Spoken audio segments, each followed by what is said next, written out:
और देखिए मेरी बात सुनिए, राजस्थान में इस बार जन जन कह रहा है कि अशोक गहलोत थारो भलो हो जाए, नहीं ये तो अशोक गहलोत थारो भलो हो जाए, अशोक गहलोत थारो भलो हो जाए, ये जन जन की आवाज़ है। पहली बार है कि 4.5 साल तक किसी सरकार की खिलाफत नहीं, पहली बार है पिछले 30 सालों में। इसमें कोई आप भी मान रहे हैं बिल्कुल। बस जनता तो बिल्कुल वोट देना आगे चाहिए, चलने दो।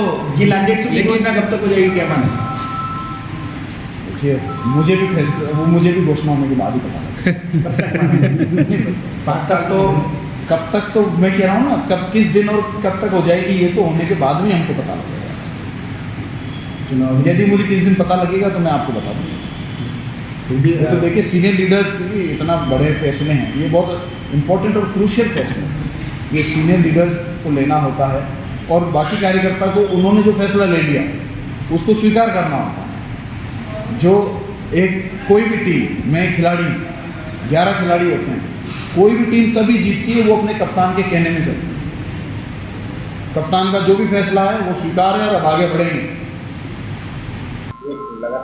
अपनी बात कहने का, लोकतंत्र के अंदर सबको अपनी बात कहने का अधिकार है, यही असली लोकतंत्र है। कांग्रेस पार्टी कभी लोकतंत्र को कमजोर नहीं करती, कभी किसी की बात कहने के अधिकार को दबाती नहीं। कांग्रेस के राज में नहीं होगा, नहीं देखेगा। लगातार यही मांग कर रहे हैं। मैं आपको कह रहा हूँ लोकतंत्र में सबको अपनी बात कहने का अधिकार है, ये तो अच्छी बात है। लोकतंत्र में अधिकार मिलना चाहिए, डरना नहीं चाहिए। राहुल गांधी यही तो कहते हैं कि डरो मत, डरो मत। क्या माने आगे भी आप आपके हिसाब से मानते रहिए और आगे भी आपके सामने आ जाएगा। देखिए फायदे और नुकसान के लिए श्री राहुल गांधी जी कोई काम ही नहीं करते, वो तो सही और गलत के लिए काम करते हैं। जो सही है वो होना चाहिए, जो गलत है वो रुकना चाहिए। अब इसमें मुझे फ़ायदा हो तो फ़ायदा हो, नुकसान हो तो नुकसान। देश में सबसे ईमानदार नेता और अपनी बात कही भी उस पर से कभी नहीं पलटने वाला श्री राहुल गांधी हैं। आपको पता है, आपने उनको देखा है, पिछले 19 सालों से 2400 मेंबर पार्लियामेंट बने थे, उनको नेता बनते हुए आप लोगों ने देखा।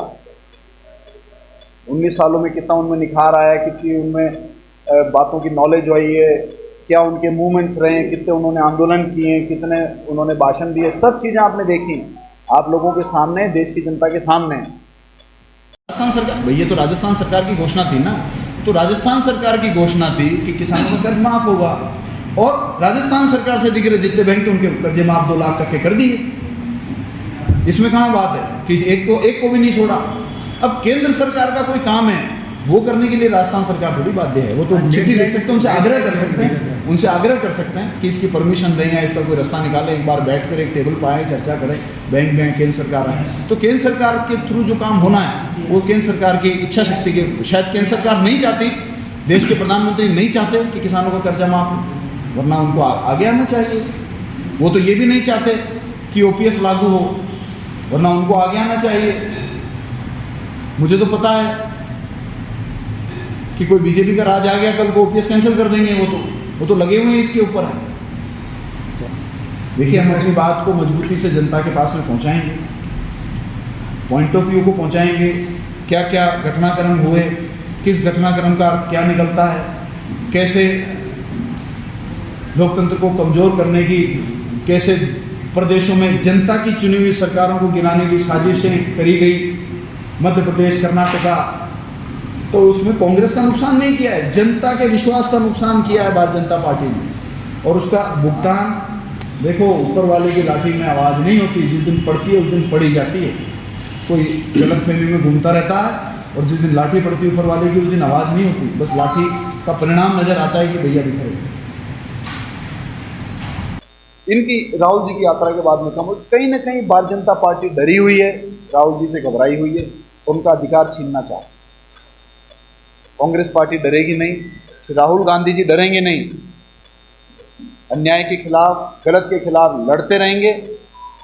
और एक दिन, जिस दिन जनता को ये समझ में आएगी, उस दिन श्री नरेंद्र मोदी जी को अपना पद छोड़ना पड़ेगा।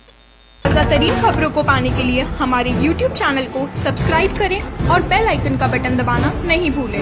हमारे नेटवर्क पर आपको मिलेगी सबसे तेज न्यूज।